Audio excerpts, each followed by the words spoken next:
What are you going to do about it? What in the world are you going to do about it?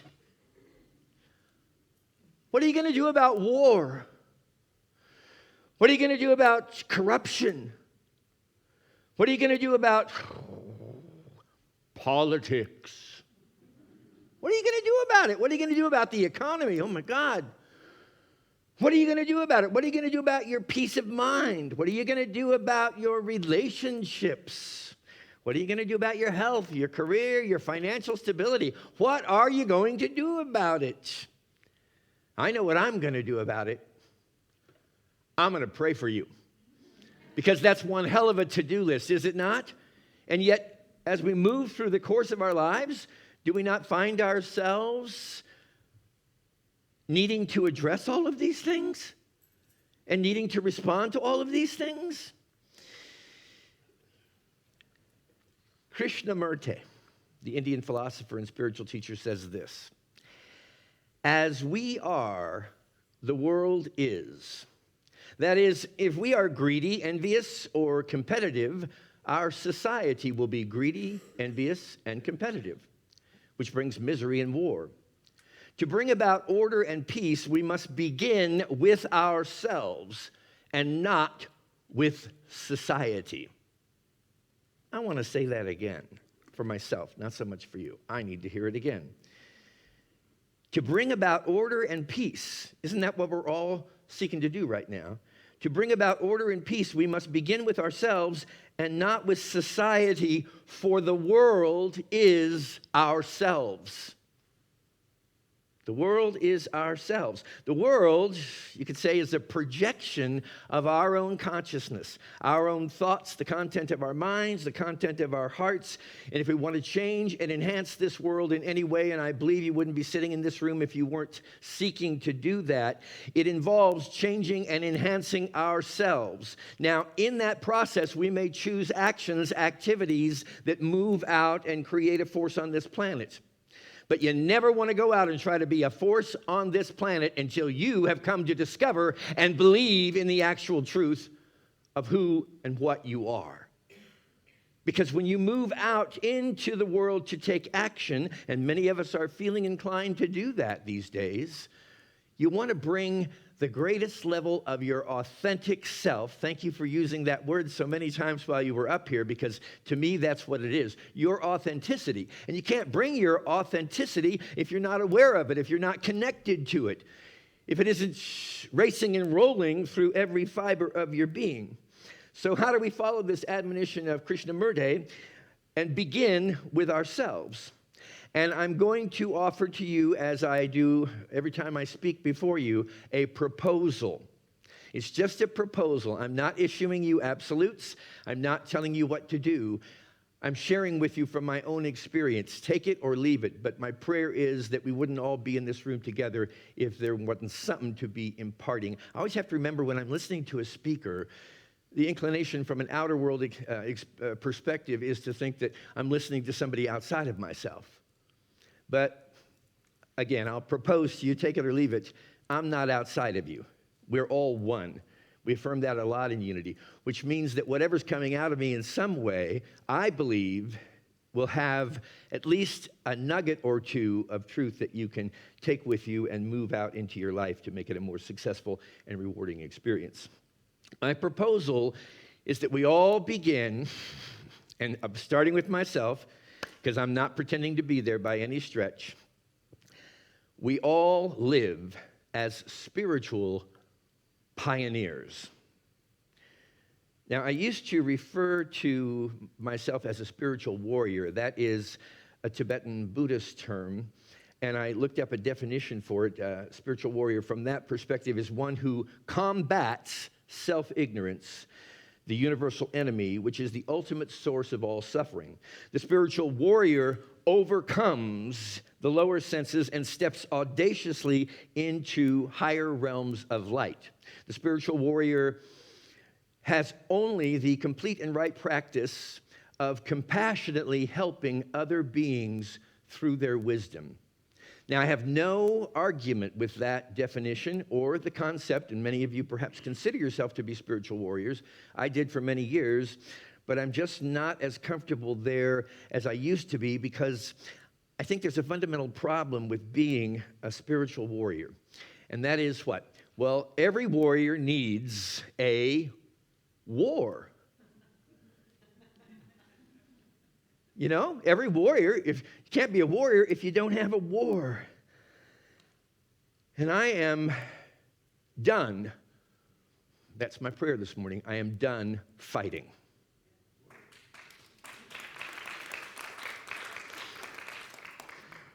Primarily because I have found that most of my arguments have to do with me and me in my own head. That conflict is up here, and I just don't want it anymore. I don't know that I'm ready to make that leap, but I don't want to fight because I believe that what I'm fighting will increase in my own mind through my resistance and my war with it. What I want is peace. What I want is harmony. So I changed the title from spiritual warrior to spiritual pioneer, and I wrote my own definition that I'll share with you right now. A spiritual pioneer is one who recognizes, you have to first recognize it, then explores and seeks to align with their spiritual authenticity, or their spiritual truth, you could say. All thoughts, feelings, and actions are consciously and intentionally derived from this authenticity as much as possible. One's personal life experience and one's contribution to the life of humanity, therefore, is increasingly born out of peace, love, and joy. And these are the three primary tools that a spiritual warrior brings into their day-to-day experience. And don't you know that the more you commit to that, the more you're going to be receiving opportunities to resist, to enter into conflict. But you see, even the tiniest conflict in your own mind or between a loved one or anybody, the tiniest of conflicts are contributing to the collective consciousness of conflict and war and division on the planet. See, this is how powerful we are, and we just have forgotten of that. We're expecting something outside to save us when all the while it's only the chemistry and the makeup and the content of our own consciousness that can save the day. So a spiritual pioneer chooses to live as much as possible from their authentic nature. And I've talked with you about this authentic versus inauthentic nature before. In unity, we would refer to it as the Christ and as the egoic nature. The authentic nature within you is internally focused. That's why prayer, meditation, contemplation, and reflection are required, because we're spending most of our time preoccupied with everything that's going on out here. And what we're encouraged to do now, and my friends, the more the hollers and the clamoring and the shouting for something to be done out here, I believe that is the universe calling to us saying, go within, remember who you are, and bring your authenticity into life. And that's why sometimes when it seems like external circumstances and situations are escalating, all the more reason to do what to the world appears to be nothing, and that is get inside yourself, anchor yourself in the spiritual reality of who you are, your authenticity, and then find the way to bring that through right and perfect action into the world. Because then you're a clean, clear vessel. You're the most powerful force in the universe when you have first taken the time to connect with your authenticity. Because your authenticity is comprised of authentic energy and produces an authentic experience of life in the outer realm. And that authentic experience of life is going to show up as peace, as love, as joy, as health, and as abundance. I believe. Take it or leave it. I'm just giving you a proposal. So that's your authentic identity, your authentic nature. You have also within you an inauthentic nature.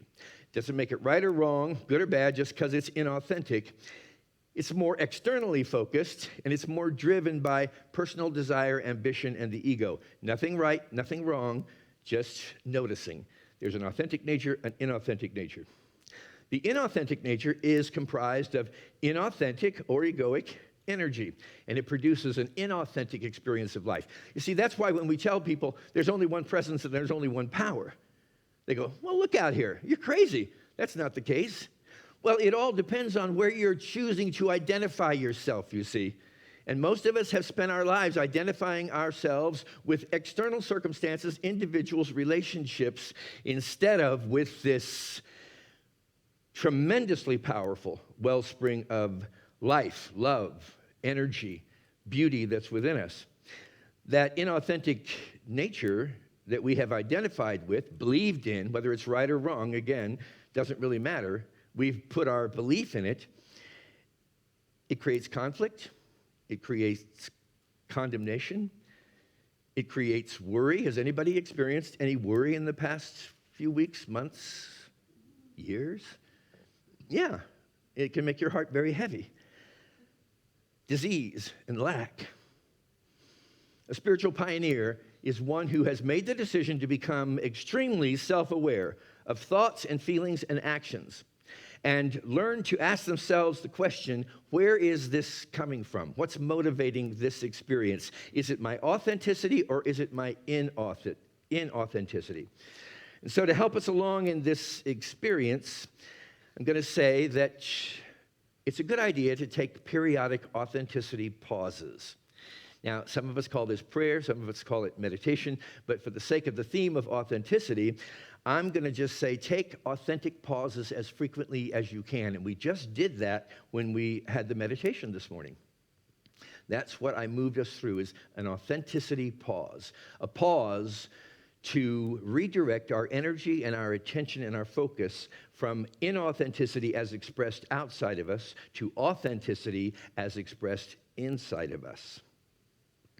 The first piece of that has to do with gratitude. And you'll hear this a lot in different unity settings, spiritual settings, gratitude, gratitude, gratitude.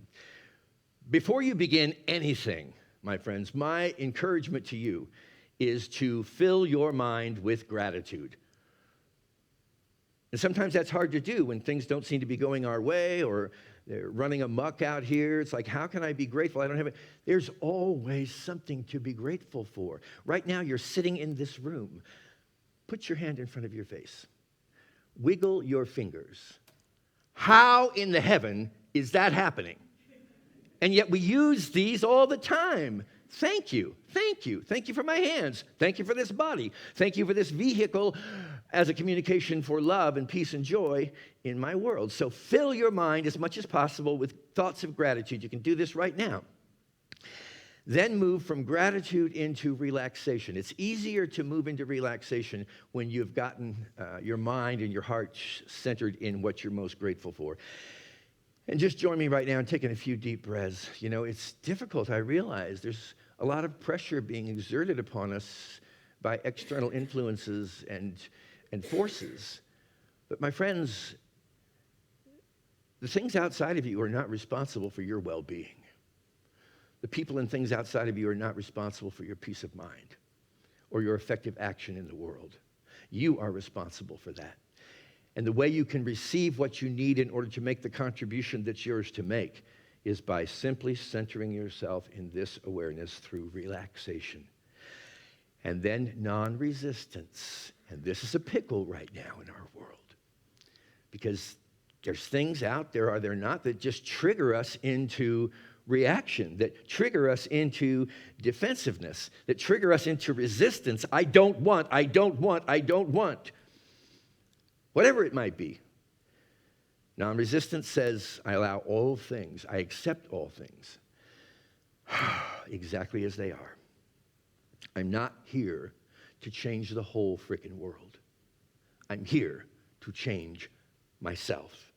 And in so doing, I make a difference in the world. And then moving from non-resistance into silence.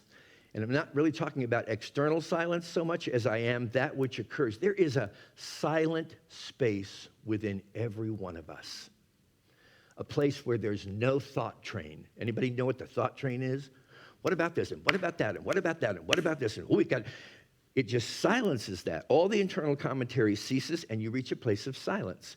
That's where true peace and the awareness of your own divinity dwell. Then move into awareness. I'm just aware. I'm in a state of awareness. Mind, body, heart. I'm in a state of awareness. I realize this choice that I have between identifying myself with something that's false and inauthentic as opposed to something that's true and deeply authentic. Then move into receptivity. Years ago, I remember sitting in classes with Ed Rabel. Did anybody ever know Ed Rabel? A couple of you did. Wow. I would be in every class he taught here when I was going through ministerial school. And even afterwards, sometimes I'd go down and listen to his electives. But what he would say is, and he'd open every class with this, I am open and receptive to God's living spirit of truth. I am open and receptive to God's living spirit of truth. I'm receptive to my internal authentic nature, as it gives me unquestionable guidance in that which is mine to do, in that which is mine to be. I've sometimes said, we think we're living our lives here, my friends. I tell you this morning, our lives are being lived. I mean, look back at your life experience. There have to have been for every one of us corners and turns and twists that we never could have anticipated. How many of you have been through a really difficult time that ultimately ended up being the greatest blessing ever? It happens. It happens. So we realize our lives are being lived, and so we want our actions to come from this authentic nature deep within us. You see, now that's the way. I know all of us want to take action. We feel called to action. But what we want is clear, clean, effective, powerful, and loving and compassionate and understanding action to emerge from us. You're always free to change your mind. So when you find your mind dwelling in something inauthentic, remember this suggestion from A Course in Miracles. In every moment of your life, you can say to yourself honestly, I could see peace. I could see peace instead of this. Whatever it is that you're seeing, the choice is always there for you to see peace instead. It's your opportunity to change your way of viewing the world by changing your identity. Then be very aware of where you are placing your focus in your life. Emmett Fox, who is one of the most prominent Irish New Thought leaders when he was with us on this planet, shared something called the Golden Key. Some of you may be familiar with this. He said, whatever the problem, stop focusing on the problem and focus on God instead, because where your focus goes, where your energy goes, where your attention goes, so also your experience follows. So stop thinking about the problem. For heaven's sake, don't think about anything you don't want. Don't think about it. This is called self-discipline. This is called self-awareness. Don't think about what you don't want. And it's hard, isn't it? I mean, there's so much going on here. Don't think about what you want. Think only about what you want and get clear on what you want. When it comes to global issues, what do you want? When it comes to corruption, what do you want? When it comes to the environment, what do you want? The politics, what do you want? The economy, what do you want? When it comes to your peace of mind, relationships, health, your career, your financial well-being, think about what you want. Write it down and look at it every morning when you get up. This is important because what you think about, you bring about. That's no news to a good Unity student. I have more I want to say, but I need to calm down. I need to relax a little bit here, but this is what I'll leave you with this morning. Every Sunday, and we're going to do it again, I'm sure, this morning. What song do we close with? What's the first line of the lyric to that song? And let it begin with me. Not the government, not the leaders of the world, not the policymakers, not the religious authorities. Let it begin with me. The question is, my friends, are we living this? Don't try to change this world, my friends. You can't make it right. You can only see it right. And you can only see it right when you're willing to change yourself. Redefine who you are. Realize your authenticity. Realize the power that is in that authenticity and bring your very, very best to this party of life. God bless you.